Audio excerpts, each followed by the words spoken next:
Zelda Tears of the Kingdom has been out for about a month now, so it's time to go through all the locations for all the special legendary weapons that Link used to have in past games that you can get in this game in Tears of the Kingdom. There's some very cool ones, so let's have a look at all of the locations. First up is going to be the Dusk Bow, and this used to be called Twilight Bow. It did feature in both Twilight Princess and Breath of the Wild. However, in this game it has been nerfed and name changed to Dusk Bow, but it still looks really good. It will have the glow on it at nighttime. As you can see it here, really cool. So let's go and show you how to get that one. The bow is going to require you to have some good lift. You're going to want to go all the way up to the top of the castle in the sky, the very top, and I'm going to show you exactly where to get it up there. Make your way all the way to the spire at the very top of the castle, and if you are coming from the direction I was coming, which is from the south, which is most likely, right on the left-hand side, you're going to see a big gaping hole in the roof here, as you can see right there. And in this hole, you're going to be able to find a Dusk Bow. Actually, is there another one there for me? There is another one waiting for me already there, so I could pick that up if I had space. From this position, if you do have the stamina, you can go straight ahead and get the next item, which is going to be the Hylian Shield. One of the best shields in the game, the best shield in the game, let's just straight up say it. And all you have to do is jump a little bit more north all the way down to the bottom near the ocean, near the water, where you'll find an entryway just here, a cave, which will bring you into the docks area. So you're literally just jumping straight north. Once you see that little circle there, you'll know you've entered the right area. And you're going to want to head all the way over to the far side of the docks, this wall right here in particular, with the shield on it. Yes, this shield is the Hylian Shield. It does have most of the Hylian Shield logo on it, except for the top part of the design, so I'm not sure why that's left out. But either way, once you make it to the top, you'll be able to whip out your new Dusk Bow, light up the brazier. Whoops. So just light up the brazier however you want to do, and once you do, a chest will spawn right on this little square here, which will grant you the Hylian Shield. If you're later in the game, the Hylian Shield is going to have this durability up plus or some modifier to it, as mine did, and I got it like really late game, so that's kind of cool as well, a little side thing. Next up is going to be the Sea Breeze Shield, which is the Wind Waker Shield, a very cool little Easter egg in this game, and you can see the description. It was apparently a family heirloom passed down through many generations. This is the shield Link's grandma gives him, and you'll be able to find this right over here in Tabal Grove. Right at this very point inside the tree. You can actually see the shape of the tree. The grove is a little awkward to get to, as you can see from the black areas which you cannot pass through. You'll have to come all the way through here, get this light root maybe, which is the Sequoium light root, and this whole area can be found just to the southwest of the abandoned Lanero mine. Just make your way through here. Once you're in the grove, you'll very clearly see this kind of enclosed, hollowed out tree. Once you go in, the chest is going to be right there. You don't have to find anything. You don't have to mess around. You'll just be able to come right in and grab the chest. Obviously, once you do get the chest, it's going to be gone. Next up is the Sea Breeze Boomerang, the Wind Waker Boomerang, just to follow on from the shield. And as you can see, is also smells faintly of salt water. This is the second Wind Waker item that you'll be able to get your hands on, and this is going to be located all the way up to the northwest of the map in the depths in the Hebra Canyon mine. The mine itself is very small, as you can see here, so it's impossible to miss the chest. If you've been to a couple of these mines, they're always in the same kind of feature, this little square platform room thing at some point in the mine, and the mines are often very small, so this will be the place you're trying to get to, right in here, and you'll find the chest for the boomerang. Next up is the White Sword of the Sky, with references to Skyward Sword. Now this is going to take a little bit more work to do, because this requires you to do a couple of quests. If you already have the items, the quests are super simple. You're just going to have to collect the claw from Nadra, Dinral, and Farosh, and offer them to the 3 different statues that are located around Hyrule, which will result in you getting the Mother Goddess statue and repairing the statue in the major temple in the canyon. The Spring of Power is located up in the northeast of the map near Akala, in that Akala area. The Spring of Wisdom is located right up at the top of Mount Lanero, and you can kind of just see it from the tower very easily. And the Spring of Courage is located in the mouth of the dragon in Faron, and you'll be able to get there very easily from the Jukom Shrine. Once you've done all that, you'll be able to make your way back to the Forgotten Temple, talk to the now repaired giant goddess statue, and you'll be able to get your hands on the new sword. Next up is going to be the Sword of the Hero, the original Link sword from all the way back to 8-bit Link, and you can see its description too, making references to the original Zelda game. And looking at it like this, it looks exactly like that. It's so cool to be able to get your hands on this in one of the latest Zeldas as well. So let's go ahead into that area in order to get to this sword. You're going to want to come to the Daybreaker Grove in the depths, which can be seen at this point on the map, and just make your way into the grove and find this hollowed out tree. Very noticeable. You'll be able to see it as well when you're coming to the area.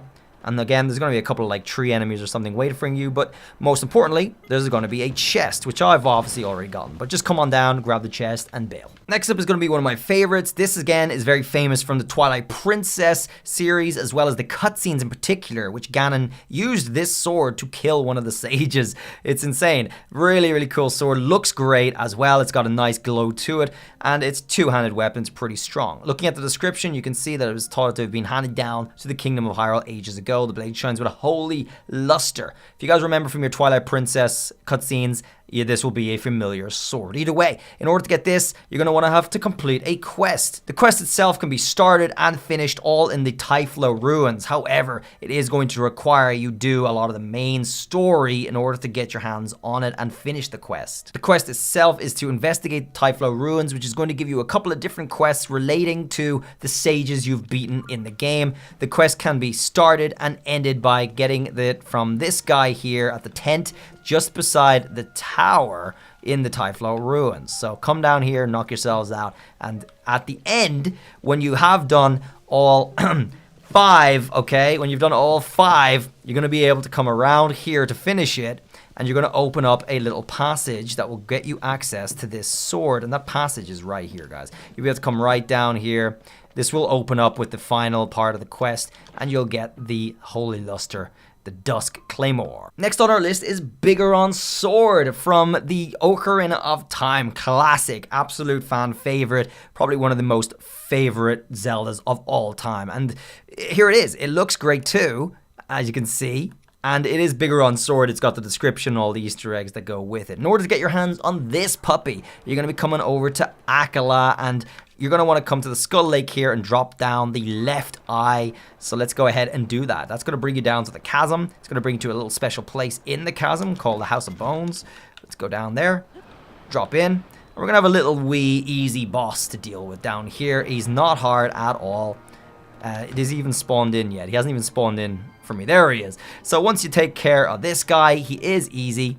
And once you beat him, a chest will spawn right here, which will get you the Biggoron sword. Next up is for the Fierce Deity sword, a classic as well from Majora's Mask.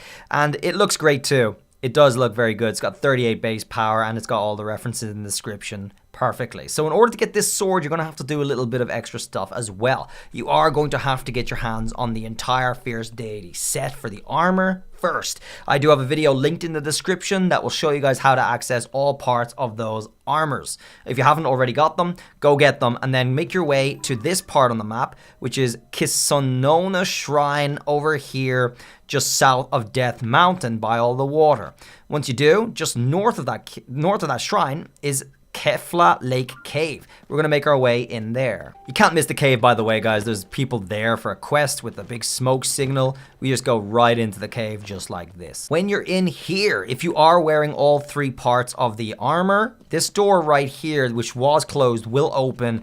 Inside, you'll get another chest, and this chest will have your sword in it. So voila. Next up, we're going to get the Boulder Breaker, which is the legendary for the Goron town. So in order to get that, you're going to want to finish the Goron main mission. And second of all, you're going to want to get a Cobble Crusher. A Cobble Crusher can easily be found on the west bank of the Death Mountain. If we just drop down to these dual tracks here. And when you come to the point where you see this mobbling up on a stick there, on a little house, it's very easy to go from this shrine, which you probably will encounter on your way up Death Mountain anyway, and just go hard west. Just come to this little hut behind these moblins and goblins, and you'll be able to grab one of them right there. This is a Cobble Crusher, which you need for the next phase. With the Cobble Crusher in hand and the Goron stuff beaten, you can make your way down here to the blacksmith, and you'll be able to talk to him. You're going to need a couple of diamonds, obviously, to get this. He tells you that straight up very early on, but once you talk to them, he wants to try making the Boulder Breaker again. This is going to be a quest that will come up if you do talk to them, by the way. So he straight up tells you you're going to need a Cobble Crusher, 5 pieces of flint, and 3 diamonds to make it, which which we happen to have. You can talk to him, and then he will make your Boulder Breaker for you. So once he's done that, he'll straight up give you the Boulder Breaker. It's 38. It's the best hammer in the games. It also references Breath of the Wild. It was once wielded by a Goron champion, Daruk. So it's nice to be able to get that. And again, more Easter eggs and references to past games. Next up, we're going to get the Great Eagle Bow, which is the Rito legendary weapon. And in order to do that, you're going to want to come to the flight range first, which is this location just northwest of Rito Village. It does have its own marker, and you're going to want to come down in here into the building to get your weapon that you're going to need to transform into the Great Eagle Bow. So in here, just to the left, you're going to find a Swallow Bow. Just go ahead and pick it up after he stops you. Swallow Bow is only a weak bow, but we'll be turning that into the Great Eagle Bow. You're also going to want to make sure you've beaten the Rito story for the main mission. And once you do, you'll be able to get a quest from Teba here, who will offer you to make the Great Eagle Bow. Once you have the Swallow Bow, 3 diamonds, and a bit of wood, he's going to be able to make it for you. So let's go ahead and get him to make me a bow. All right, very easy. Makes you the Great Eagle Bow, 28 times 3. And again, it references the Rito champion Revali, who wielded this back in the last game. Next up is going to be the Zora legendary weapon, which is the Lightscale Trident. And in order to get that, you're going to need a Zora Spear and have beaten the Zora main quest as well. And if you need a Lightscale Trident immediately, you can come to this bridge right here in Bonet Pond, which is quite a little bit southwest of Zora's domain, or just to the west of Zora's domain down here. Knock out the moblin that's here, and he will drop for you a Zora Spear. Once you've done that, return to the main square of Zora's domain, and just by the statue to the right of it, you'll be able to enter here. If you haven't already, you probably may have the quest. You can talk to this guy. It's the same guy in Breath of the Wild as well, I'm pretty sure. So you can talk to him, and again, for 3 diamonds, 5 pieces of flint, he'll make you the Lightscale Trident. And there it is, Lightscale Trident, again, referencing the Zora champion Mipha. Good reference to the past game. So pretty sweet. Next up, we're going to be going for the Scimitar of the 7 and the Daybreaker, the legendary Gerudo weapons. So in order to get those, you're going to need to get a couple of Gerudo weapons first. Now, there are 2 weapons for the Gerudo, so come to this point on the map, the Great Cliffs, if you need a Gerudo shield. Of course, if you've been playing through it and you've beaten the quest, you're probably going to have a couple of these different weapons anyway, so if you already do, that's okay. But if you need a Gerudo shield, come to these cliffs and right on one of these little spires right off the edge, you're going to see the shield very clear as day, just sitting there. That gives us the Gerudo shield. And right from here, we can just go to the west a little further, and we'll be able to get ourselves a Gerudo Scimitar.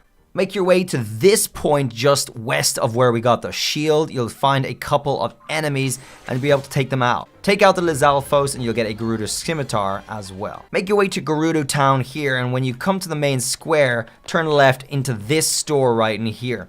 Inside, you'll see Kara, who will have a quest for you. She's basically looking for the owner of this store, and she will direct you to the far west of the desert, where you'll have to fight off a Molduga boss. It's easy enough, don't worry guys, but you're going to be rescuing this girl right here. She and the Molduga can both be found just north of Miro Tanog Shrine, as you can see to the far west here of the desert. Let's just go a little bit north up here across the quicksand, if we can make it. And just head a little bit more north. You'll see your Molduga, pretty sure you will, and you'll see a couple of these little stone things. The girl you're looking for will be on top of like this stone right here. Rescue her by killing this Molduga. Once you've done all that, you'll be able to gather the quest from her. Once you've saved her, go talk to her, and she's going to require 4 diamonds and 10 flint for these, because you're getting the arms of the 7, which is actually both weapons together, the legendary Gerudo weapons combined, Daybreaker and the Scimitar of the 7. So let's go ahead and talk to her real quick. The Scimitar of the 7 will tell you it was used by Gerudo champion Urabosa, a nice little reference to the past as well. And then also after that, you will also get the Daybreaker, very stylish looking shield, also used by Urbosa. There is one more legendary sword worth talking about, and that is the Cannon Accurate Master Sword, which is a completely glitched sword you can only get in versions 1.1.1 or lower. If you guys are interested in checking that out, you'll be able to get your hands on a 71 plus 9 attack up Master Sword that will never break. And it is really, really strong by that, because it's also fast attack. Feel free to enjoy those videos if you do have version 1.1.1 or lower. As for the rest of the legendary weapons in this video, you can absolutely access them properly in any version. There's no glitches involved in any of this. So hopefully you guys found it useful. Thanks for watching as always, and I'll see you around in the next video. Drop a sub if you're new, drop a like if it did help you, and I'll see you then. Till then, bye.